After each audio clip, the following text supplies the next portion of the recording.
Well, greetings, everyone, and welcome back. Glad you're here. So, we've been speaking on the topic of grief and the different levels of it. So, we're going to switch gears a little and focus even more on the goodness of grief. Is that possible?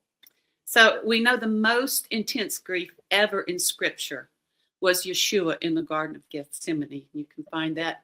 I like Matthew's version, Matthew 26:38. It was so brutal that he sweated clots of blood, some translations say, not just drops, but clots. But it was for our good. So he literally, this is mind blowing. He literally took every single sin ever committed from the beginning of time into his own nefesh, into his own soul. I can't wrap my head around that. He made an exchange, our soul of sin, filth, and grief for his sinless soul of freedom and righteousness. There was a soul transfer in the Garden of Gethsemane. It is finished. It is finished. So you may have revisited some old wounds where there is still pain, which means your soul is still wounded. So we're going to use this last episode in this series to pray over you. So right now, just focus on the Lord. Just empty yourself if you can, of the pain, of the grief, of the sorrow, whatever you're holding on to. And these ladies are going to pray over you. And so Tiffany, would you start and just speak over our viewers, whatever Ruach leads you to do?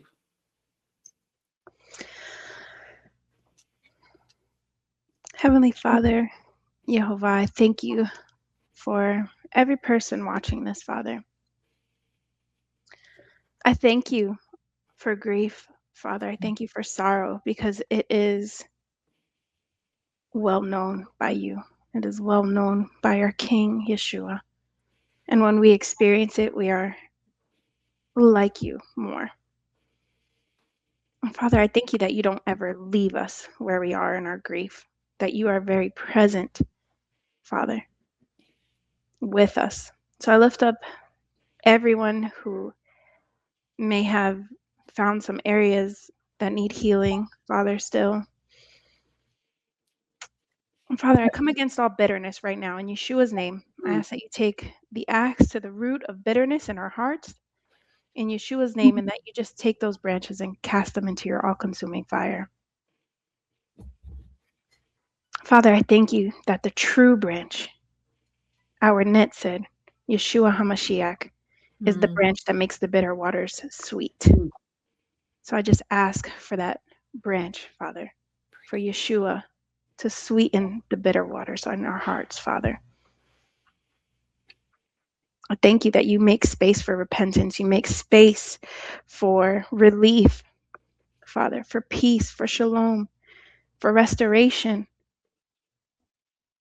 Father, I thank you that grief is unto something else. It is a transformation in us, Father, that you don't leave us there. You make us better. You make us more like you. Amen. So I pray that you reveal to everyone listening how you are doing that, Father, for them, and that they would trust in you to do that. But we also know there is the grief that is not unto something else, but just a consequence of the fallen world that we live in. So I pray that you comfort those that are sitting in that kind of all-consuming grief, Father. I thank you for your presence. I thank you that when we are sitting in that kind of grief that is inescapable in this realm, that we set our eyes, and I declare over everyone listening that you will set your eyes on the throne and he who is seated on the throne. We thank you, Father, for the blood of the Lamb that has reconciled us back Amen. unto you, that has given us access to your heavenly throne room. That we are able to present our needs and our wants and our grief, Father, before you, comfortably knowing that you are well acquainted with the things that we feel in this world and how much we need you. And I thank you that there is a promise that is still yet to come, Father. that we have received and it is finished, and we are partaking in the glorious forgiveness and restoration with your Holy Spirit, but that there still is a promise. There's still a fulfillment where this grief will not be able to touch us. So we set our eyes on you, Yeshua, and we grab hold of your tzitzit. We thank you that you have healing in your wings and we are able to access it here and now, and that there is a promise to come. We thank you, Yeshua, for taking on everything you took on for us and for making the straight path before us accessible, for strengthening us with your Ruach HaKodesh that is able to keep us from turning to the right hand or to the left. We thank you for every fulfilled promise in your word and in you. And we give you glory. We say hallelujah in Yeshua's name. Hallelujah. Hallelujah. Thank you, Tiffany. I just want to sit here for just a minute and let our viewers kind of absorb. Amen. So what we are doing, yes, we're praying, but this is a declaration and a decree over you. So just absorb this. Donna, go ahead, speak over him what Ruach's leading you to speak. Yeshua bore our grief, our sorrow, and our sins. Exchange happened at the cross.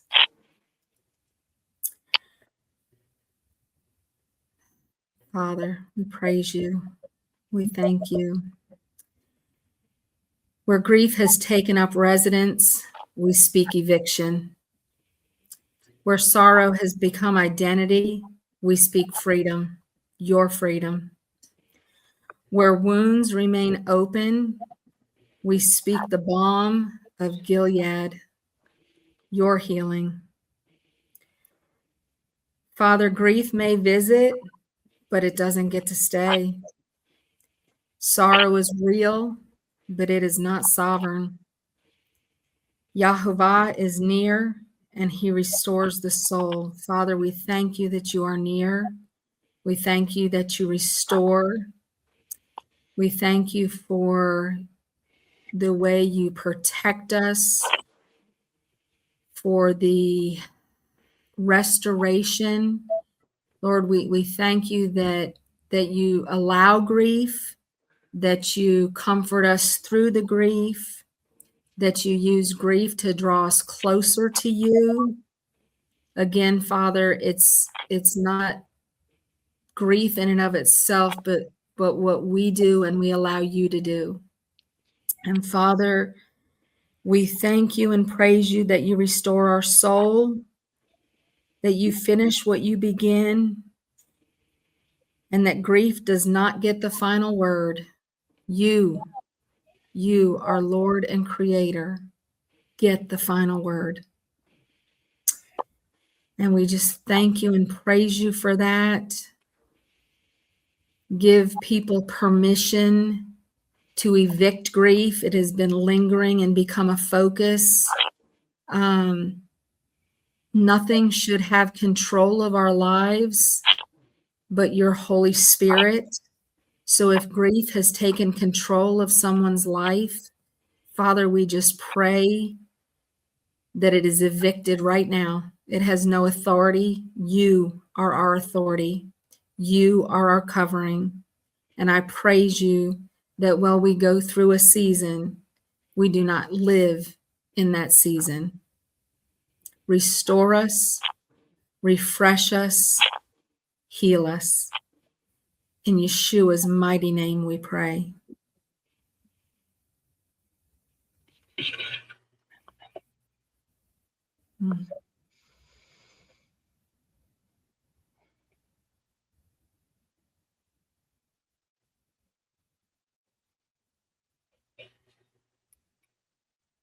Thank you, Donna.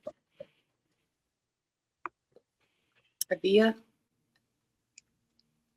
Yes. We wanted to decree over our people, over us, whatever whatever God's asking of you. So these are some encouraging passages of Scripture. I want to just forward this as encouragement to anyone who is grieving, and we will grieve. We will mourn in this life. We will moan and groan in these bodies.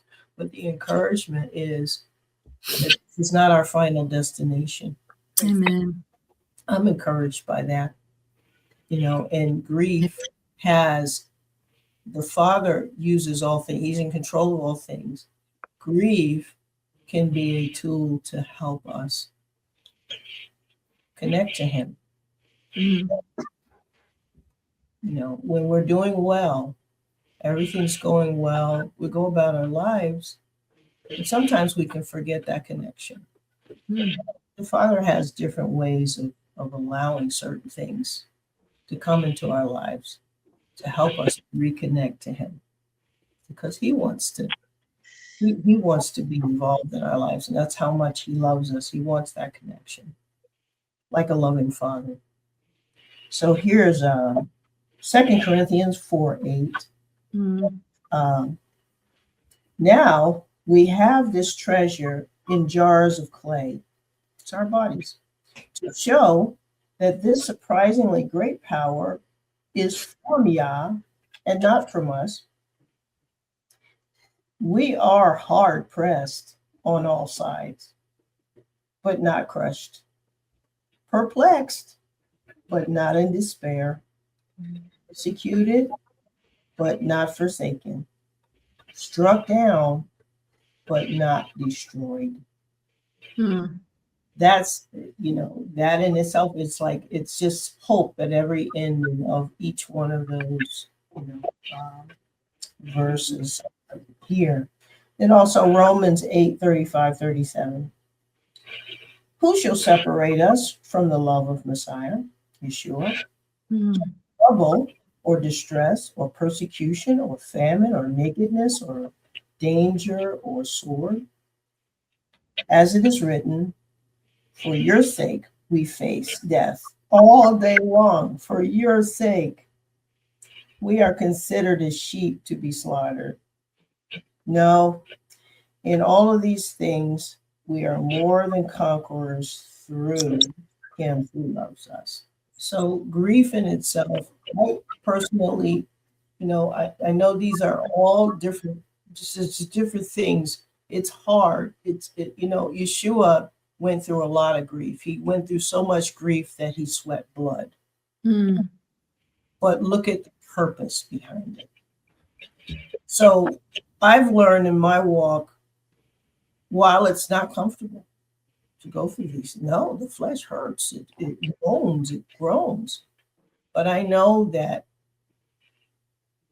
I'm his child. I'm Jehovah's, I'm his child. And he will take these, each one, all these different emotions, and he's still fashioning me. He's still fashioning who he wants me to be. He's building character. He's building testimonies. He's working while he's allowing us to go through these things. So be encouraged. The Father, he's with you through every moment. This is for someone. No, you've asked, is this going to be all there is to life? And the Father says, no. No, it's not the thing. He wants you to come to him. It's not the thing that's there. He wants you to come to him because he's your hope. Through every single, he's walking with you through every moment. Don't give up. Amen. Trust him. You've got to press in.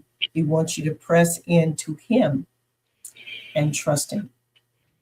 Amen, sister. Thank you so much, Avia.